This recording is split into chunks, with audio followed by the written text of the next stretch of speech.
Procurador Deltan Dallagnol já está nos escutando. Seja bem-vindo, boa tarde. Boa tarde, Macalossi, boa tarde, Band, Porto Alegre, Rio Grande do Sul, um prazer enorme estar com vocês. Muito bem, vamos começar falando sobre delações premiadas, porque o procurador Carlos Fernando, que foi um dos integrantes da Operação Lava Jato, ele participou aí da escrita de um livro, uma compilação de entrevistas dele para uma jornalista. E ele apontou falhas nas delações premiadas conduzidas pela equipe do então Procurador-Geral da República, Rodrigo Janot. E daí vem à memória as nulidades que foram sendo somadas uma sobre a outra, até que quase toda a operação acabou indo parar na lata do lixo. Aí eu lhe pergunto, Deltan, em relação a essas muitas delações que foram firmadas, quais foram os erros técnicos e o mea-culpa que os integrantes da operação, tanto no âmbito federal quanto no âmbito da 13ª Vara de Curitiba, têm a fazer?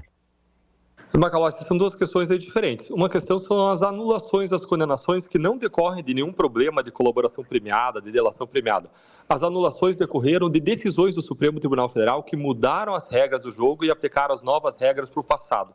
O único caso que fugiu disso foi o caso do Lula, que foi anulado primeiro por um problema de CEP e depois por uma alegada suspeição. Mas todo o resto dos casos, e eu diria aí que foram até agora 20%, 30% dos casos, foram anulados, a imensa maioria deles, pela mudança da regra de qual é a justiça que processa a corrupção política. Eles mudaram da justiça federal para a eleitoral, onde ninguém nunca foi mandado para a cadeia e onde não vai funcionar o combate à corrupção, e aplicaram essa nova regra que foi estabelecida em 2019 para o passado, como se a gente tivesse que adivinhar que eles iam fazer isso. E ainda que a gente adivinhasse, tivesse uma bola de cristal e seguisse a nova regra que eles estabeleceriam em 2019, nós estaríamos anulando a operação muito antes, porque a gente ia descumprir a regra então vigente. Ou seja, as anulações não decorrem de erros da Lava Jato. As anulações decorrem de decisões, na minha leitura, com caráter político do Supremo Tribunal Federal. Aliás, se eles quisessem anular a Lava Jato inteira, bastava estender essa decisão para todos os casos da Lava Jato, porque eles dizem agora que todo caso que gerou Caixa 2 e Caixa 2 foi empregado em campanha deveria ter tramitado na Justiça Eleitoral. Então, se eles forem ser coerentes, eles vão derrubar a Lava Jato inteira. Outro problema, totalmente diferente, uma outra questão, é a questão das delações premiadas. O Carlos Fernando, nesse livro da Lígia, professora da FGV, Faculdade Getúlio Vargas, um livro que foi lançado nessa semana, cuja leitura eu recomendo, ele critica as delações que eram feitas na Procuradoria-Geral da República porque faltavam perspectivas de provas que pudessem comprovar os crimes. O que acontecia? As investigações... O senhor concorda com essa análise que ele faz? Existiram ali algumas fragilidades, sim. E eu vou explicar por quê. Porque as investigações elas eram tocadas em Curitiba. Nós investigávamos, nós tínhamos as provas, nós tínhamos o conhecimento da investigação e sempre que nós fazíamos acordos de colaboração, de delação, a gente tinha condição de analisar o caso e ver qual era a perspectiva de produção probatória. O problema é que quando a Procuradoria-Geral da República decidiu fazer alguns acordos sem falar conosco, sem nos consultar, eles não sabiam nada da investigação, não conheciam as provas e eles acabaram fazendo alguns acordos frágeis, mas esses acordos não geraram nulidades. Um acordo frágil, qual é a implicação dele? A implicação dele é que você não vai ter provas consistentes para condenar alguém a partir daquele acordo. Acaba sendo um acordo inútil, que reduz a pena da pessoa que está sendo investigada e processada, mas não produz condenações. E houve alguns acordos que poderiam ser criticados dessa forma. Agora, eu não tenho dúvida nenhuma da boa intenção das pessoas da Procuradoria-Geral que fizeram esse acordo, mas, a meu ver, faltou um pouco de experiência profissional em acordos, e vamos lembrar que acordos de delação premiada foram desenvolvidos em Curitiba, lá na Força-Tarefa do caso Banestado. Era algo que não era espalhado no Brasil, a Lava Jato tornou famoso, e é natural que no processo de aprendizado possa acontecer algum erro por pessoas que não tinham uma experiência mais profunda disso. Todas então, essas delações que o Carlos Fernando está criticando, elas foram movidas pela Procuradoria-Geral da República do Rodrigo Janot, é isso? Foi, para exemplificar, para tornar claro, foi feita uma delação com Delcídio do Amaral. A partir dessa delação, pediram a prisão, inclusive, de um nome do BTG Pactual. E depois não ofereceram acusação criminal contra ele. Você não pede a prisão de alguém se você não tem prova para oferecer uma acusação criminal. E mais, eu não vi nenhuma decorrência séria desse acordo com o Delcídio. Ou ainda, o acordo com Sérgio Machado. Não foi um acordo super consistente, que tenha trazido provas consistentes, que eu recorde, que tenha levado a condenações.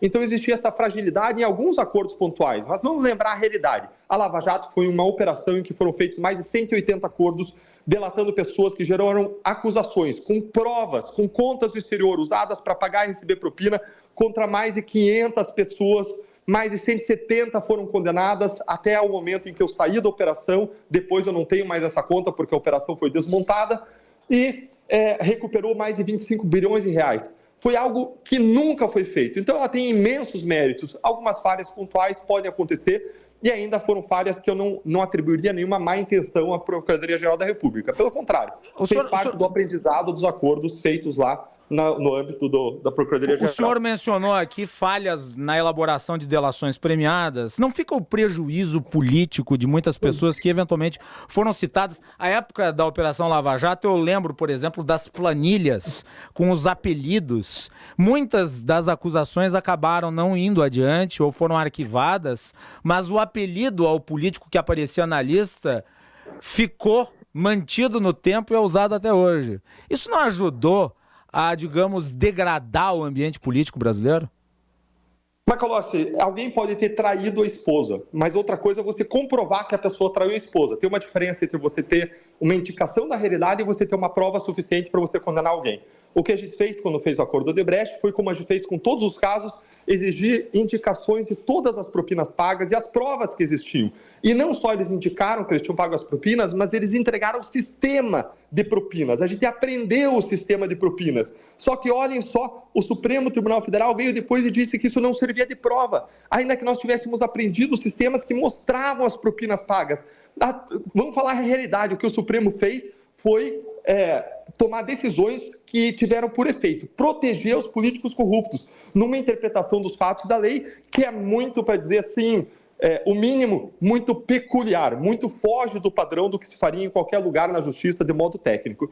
Então, nós fizemos o nosso trabalho, tanto é que muita gente foi condenada na primeira instância. O problema é que o Supremo Tribunal Federal não fez o trabalho dele, e enquanto a gente condenava as pessoas, os empresários, os empreendedores, os lavadores de dinheiro, o Supremo acabou garantindo a impunidade dos grandes corruptos do país, os senadores, os deputados, os ministros de Estado que tinham foro perante o Supremo Tribunal Federal. Agora, da forma como o senhor coloca, dá-se a impressão de que o Supremo Tribunal Federal constitui-se numa entidade que milita em favor da impunidade de corruptos. Agora, eu lembro que as punições dadas pelo Supremo Tribunal Federal aos integrantes do escândalo do Mensalão, elas foram muito consistentes. Aliás, alguns dos integrantes do Mensalão condenados pelo Supremo receberam penas muito superiores à de delatores da Operação Lava Jato.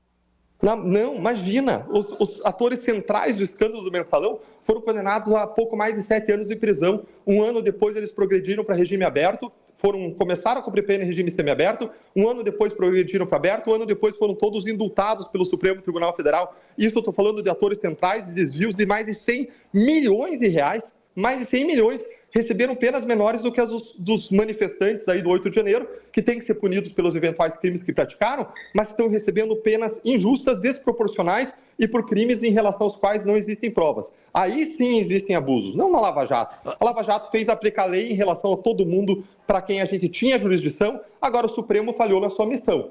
O Supremo atuou de modo, sim, consistente em relação ao Mensalão e na Lava Jato, no começo, apoiou a operação. O problema é quando a operação começou a atingir uma série de pessoas aliadas dos mais poderosos do Brasil, de diferentes partidos. Só a delação do Odebrecht atingiu 415 políticos de 26 diferentes partidos. E aí o sistema virou, acabou com a prisão em segunda instância, mudou a competência da Justiça Eleitoral, mudou a regra da delação, dizendo que réu delatado tinha que falar depois de réu delator nos processos, e passou, com base nisso, a anular os processos que estavam para trás, aplicar as novas regras para o passado, anulando as condenações. Como é que eu vou ler isso se não é gerar uma imensa insegurança jurídica ou mesmo garantir a impunidade dos donos do poder? Eu tenho artigos ainda em que eu analiso decisões em que o Supremo aplicou critérios que não são normais para recebimento de denúncia em relação a poderosos. Ou ainda veja o que o Supremo fez em relação à Operação Hefesto, envolvendo Arthur Lira. Essa operação coletou provas de que Arthur Lira seria beneficiário de propinas, segundo a polícia aprontou, segundo a imprensa revelou com base nas provas colhidas, Esse caso foi devidamente mandado ao Supremo Tribunal Federal, porque tinha prova contra alguém que tem foro privilegiado. Chegou lá, o ministro Gilmar Mendes anulou o caso com uma canetada, dizendo que desde o começo teria que tramitar no Supremo, contra toda a jurisprudência que diz que só sobe para o Supremo quando tem provas concretas, o que a Justiça e a Polícia fizeram. Mas ele não só anulou. Aí eu acreditava que ia ser revertida essa anulação na turma. E sabe o que ele fez? Matou no peito e disse que era um caso de jurisprudência pacífica e enterrou no gabinete dele sem nem submeter para a turma. Esse é o Supremo Tribunal Federal. Esse é o Supremo, historicamente, deputado, que adota decisões que acabam tendo esse impacto de dar um tratamento leniente em relação aos grandes corruptos do nosso país. Essa é a verdade. Deixa eu lhe perguntar, o senhor falou sobre o posicionamento original do Supremo Tribunal Federal em relação à Lava Jato, depois o senhor aponta que houve uma mudança, e o senhor identifica essa mudança, o senhor identifica essa mudança a partir de determinado momento em que o senhor, pelo menos na leitura do senhor, representaria talvez uma aproximação das denúncias a pessoas que teriam influência no Supremo Tribunal Federal. O senhor não acha que essa acusação é um tanto quanto genérica? O senhor não deveria deixar mais claro isso?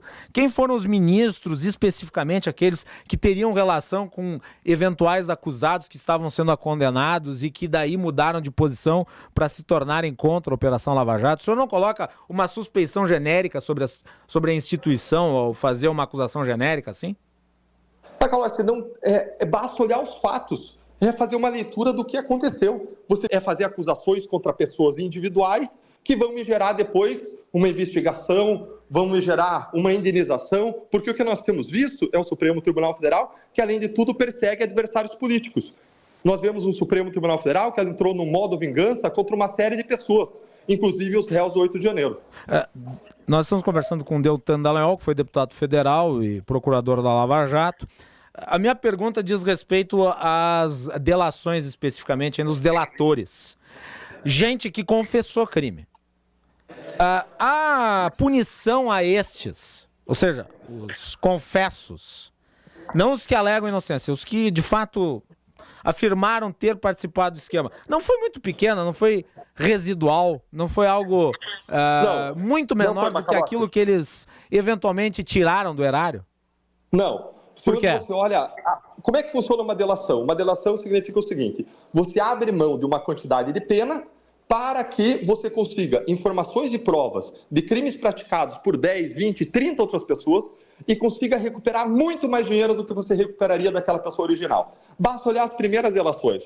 A delação do Alberto Youssef, a delação do Paulo Roberto Costa. A gente trocou um pedaço da pena deles e Alberto Youssef, por exemplo, ficou preso por 3 anos.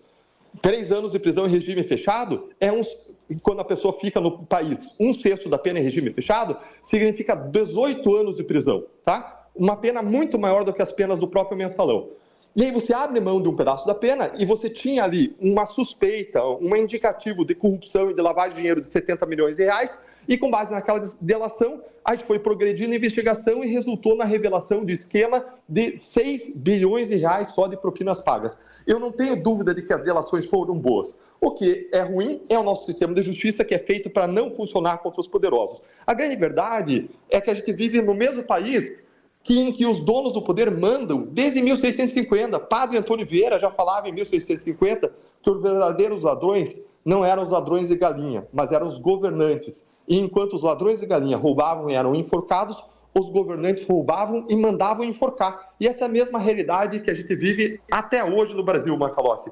Por isso que eu decidi me unir a um time que é o novo, que é um time que não se dobra aos donos do poder, e é um time que luta com coragem, por integridade, por competência na política, que é onde as coisas precisam ser mudadas. É onde o arbítrio deve ser freado. É onde o abuso de poder e a corrupção deve ser freada e mudada. É um time de pessoas que luta por prisão em segunda instância, que luta por combate à corrupção, que luta pela contenção dos arbítrios do governo e do Supremo Tribunal Federal, que luta por mais emprego e renda, por segurança pública e colocação de todo bandido na cadeia e pela defesa da liberdade de expressão, inclusive da imprensa, contra todo tipo de censura.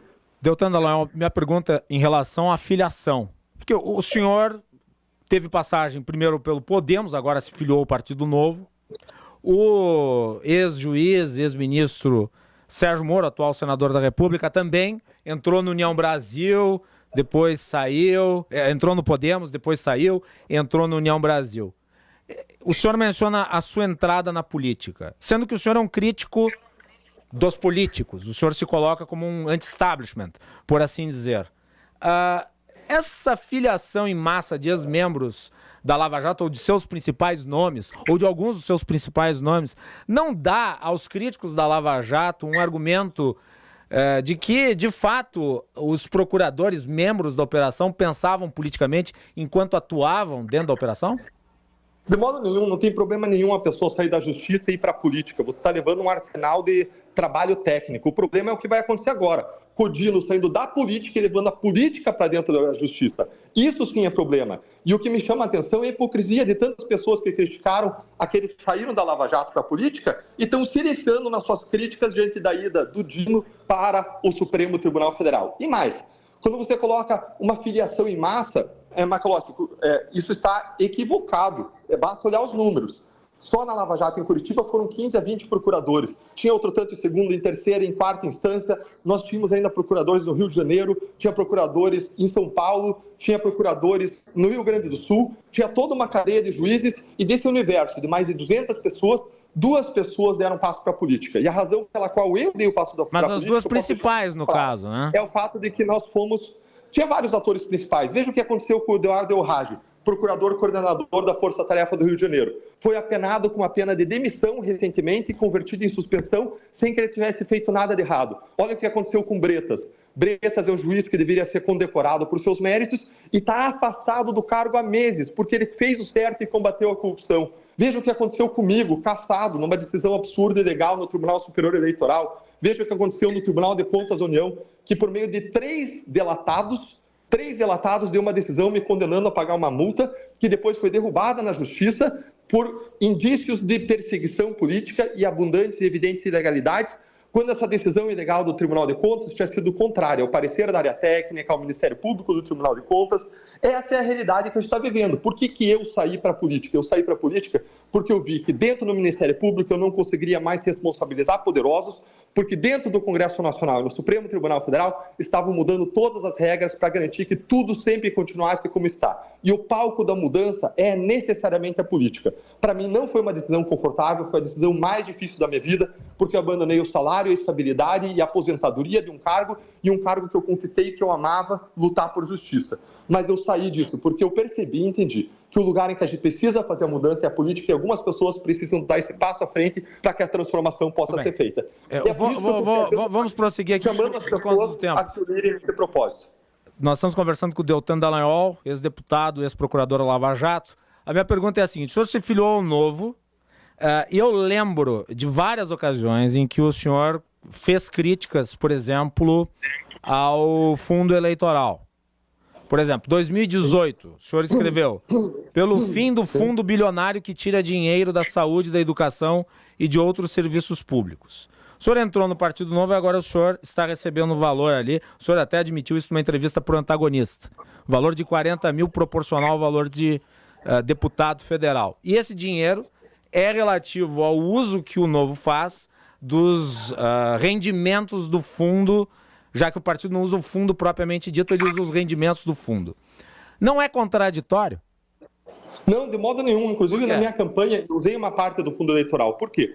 Porque não adianta você querer mudar a regra do futebol e dizer que 5 pessoas vão jogar em campo em vez de 11, só que você entra no campeonato em que todo mundo joga com 11, só que o teu time tem 5 jogadores. O que vai acontecer é que você vai só perder. Não adianta você ir para a guerra com estilingue contra quem tem arma de fogo. Você precisa ir com as mesmas armas. Para lá dentro você lutar pela mudança, assim como eu lutei no parlamento, assim como eu lutei e luto e sempre assumi o compromisso de, estando lá, reduzir ou extinguir o fundo eleitoral, lutar pela extinção ou pela redução significativa. E esse é o mesmo compromisso do Novo. O Novo amadureceu e aprendeu. Antes o Novo não utilizava fundo eleitoral, e isso torna a competição absolutamente impossível quando a classe política, para manter os mesmos no poder, criou um fundo eleitoral de 5 bilhões de reais. A diferença do Novo eu vou falar qual que é. A diferença do Novo é que isso é usado com transparência, com prestação de contas e com compliance interno, programa de integridade. E mais, o Novo nunca se envolveu em esquema de corrupção, e se alguém vier se envolver, essa pessoa vai ser expulsa. Agora, a criação do fundo... Eu recebo hoje um salário da mesma forma como eu recebi a minha vida inteira como servidor público. A questão não é se você recebe ou não um salário público para fazer uma função pública, mas é se você trabalha com dedicação, de modo honrado e honrando cada real que você recebe dos brasileiros para prestar o melhor serviço possível para contribuir para um país melhor. O senhor mencionou aqui o tamanho do fundo. Agora, o fundo eleitoral, ele nasce necessariamente do fim do financiamento privado de campanha, que foi, aliás, uma coisa que me parece a sociedade, em boa medida, se uniu. Agora, não me parece também que isso tenha evitado, por exemplo, Caixa 2 e outras ilegalidades que são típicas do processo democrático no Brasil. Eu lhe pergunto, o tiro não saiu pela culatra? Quer dizer, ao se militar contra o financiamento privado, que tinha seus problemas, mas torná-lo inconstitucional e se criar um fundo com este tamanho, nós não acabamos de fato incidindo nesse problema que o senhor apontava lá em 2018, do gasto retirado de áreas importantes para financiar campanhas eleitorais? O que acabou em 2015 foi o financiamento empresarial de campanha. Só para deixar bem claro para as pessoas entenderem bem, o financiamento privado ele continua a existir, mas o que não pode acontecer mais são grandes empresas doando montanhas de dinheiro para as campanhas. Porque o que acontecia? Os parlamentares eles passavam a se preocupar mais em agradar os seus financiadores, que eram grandes empresas, do que em trabalhar em prol da sociedade.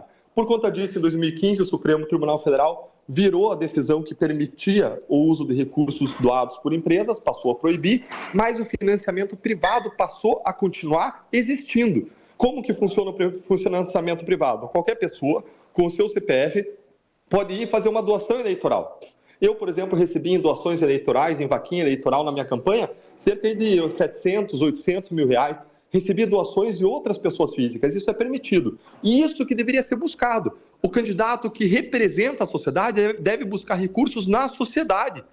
O que eles fizeram, na verdade, foi criar um fundo eleitoral bilionário para que os caciques partidários possam distribuir para as pessoas próximas a eles e garantir a permanência do poder de quem sempre esteve lá, dificultando a renovação política, depois da gente ter revelado que vários deles estavam envolvidos até o pescoço em grandes escândalos de corrupção. O que nós deveríamos buscar e incentivar é o microfinanciamento eleitoral, é a doação por cada pessoa de 10, 20, 50 reais. Eu quero deixar incentivo para cada pessoa que nos escuta, de doar 10, 15, 50 reais para o candidato da sua preferência, do partido que for. Mas tem pessoas que ganham 300, 400 por mês em que esses 10 reais fazem a diferença, né? É complicado para as pessoas comuns doarem para a grande massa de brasileiros. Né? Mas é um crowdfunding, né? Você sabe que quando eu tive condenações injustas contra mim, eu recebi de vídeos de pessoas simples, empregadas domésticas, pedreiros, que me mandaram vídeo dizendo que eles estavam fazendo Pix para mim de 10, 15 reais, e você não tem a ideia do significado que isso tem muito para além do dinheiro. Isso Deixa eu lhe fazer... que pessoas estão acreditando nos meus sonhos e lutando junto comigo. E é isso que a gente precisa construir, conjuntos de pessoas que lutem por causas, por princípios e por valores. Nós estamos conversando com o Deltan Dallagnol. Eu sei que o senhor tem compromisso na sequência, tem uma agenda, mas eu gostaria de aproveitá-lo para mais duas perguntas. A minha próxima é sobre o Partido Novo especificamente. O senhor se filiou ao Partido Novo, que é um partido de corte liberal, mas foi um partido que diminuiu consistentemente de tamanho na última eleição, perdeu bancada federal, conseguiu reeleger o governador Romeu Zema em Minas Gerais, mas muito por conta até da pessoa Zema lá em Minas Gerais, teve muito voto no Lula e muito voto no Zema ao mesmo tempo. Então não me parece ser um voto essencialmente ideológico. O partido em si parece ter diminuído de tamanho e alguns até dizem que ele pode vir a se fundir com o PL ou com outra legenda ali adiante. O senhor acredita que o Novo consegue, digamos, se reimaginar?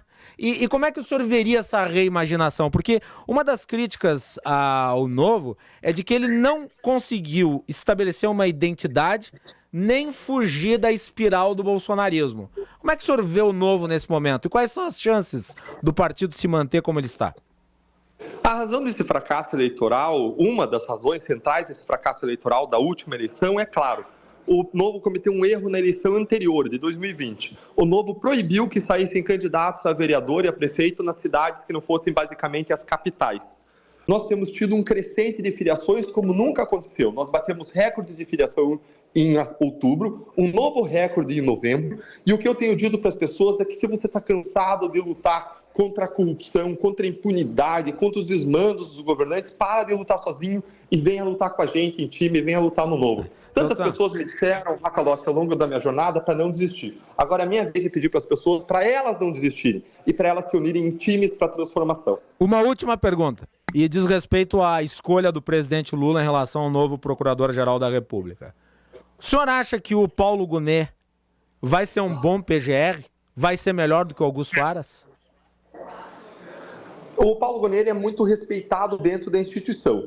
Eu não conheço ele pessoalmente, não conheço mais profundamente. Eu esperaria para fazer uma manifestação, esperando a atuação dele, para ir fazer uma avaliação para ser justo. Agora, o que eu posso dizer é que a escolha do Dino não representa o melhor para o país por uma série de razões. O Dino é comunista. Como que a gente vai colocar alguém comunista num tribunal de defesa de direitos humanos quando o comunismo exterminou milhões de pessoas e a liberdade de imprensa e a liberdade religiosa em vários países ao longo do século XX? Mas porque houve um corte.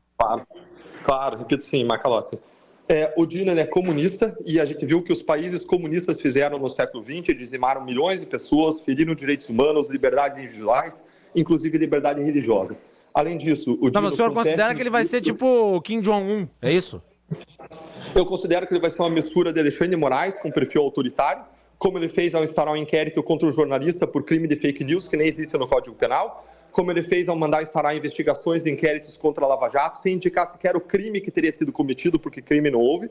E eu considero que ele vai ser uma mistura desse autoritarismo que caracteriza decisões do ministro Alexandre de Moraes com o caráter político do ministro Gilmar Mendes. Vai ser alguém para quem Lula vai poder ligar para tomar decisões. E mais, Dino é alguém que foi delatado na delação do Odebrecht. Tinha até apelido lá, que é Cuba. Como eu disse no começo, nem toda delação vai poder ser comprovada. Agora, a mera possibilidade coloca uma nuvem sobre isso. Mas esse tipo de argumentação é essa informação. A questão é, quantos jornalistas estão pedindo aí para o Supremo Tribunal Federal acesso às evidências de que Dino recebeu propinas do Odebrecht, inclusive dos sistemas do Odebrecht? Porque a gente vai poder conversar. É ou não devido? E vai poder pedir para ele prestar contas. E mais, o Dino ser colocado no Supremo significa a gente aumentar o caráter político de uma corte que deveria extrair a sua legitimidade de ter um perfil técnico, de aplicar a Constituição e as leis. Mas o que a gente tem visto o Lula fazer é escolher ministros para quem ele possa ligar e fazer seus pedidos, ter acesso. Alguém que teve uma atuação bastante política já à frente do Ministério da Justiça e que agora pretende ir ao Supremo Tribunal Federal. Não é o que eu, como cidadão, gostaria de ver no Supremo Tribunal Federal. E por isso que o Novo lançou um abaixo-assinado contra o Dino no Supremo Tribunal Federal. Assim como o Novo propôs a CPI de abuso de autoridade. É um partido que não tem medo de enfrentar os donos do poder para defender o que acha certo. Deltan Dallagnol, ex-deputado, integrante do Partido Novo, ex-procurador da Lava Jato. Obrigado pela participação. Eu que agradeço, Macalossi. Um abraço a você, a todos os gaúchos e que a gente possa seguir juntos lutando por um país melhor. Grande abraço. Então, ouvimos ex-deputado, ex-procurador da Lava Jato, Deltan Dallagnol. Agora, essa questão envolvendo suspeição por conta de apelido, eu mesmo mencionei aqui as listas da Odebrecht, os apelidos que ficaram, né, para a história, mas que não houve associação de uma prova formal de ligação, constituem um problema jurídico, né? Porque, afinal de contas, as pessoas têm como base do direito de defesa, né, a ideia de que são inocentes até que se prove o contrário. E eu acho que é importante ter isso em mente. Muito bem, 15 horas e 4 minutos. Voltamos na sequência.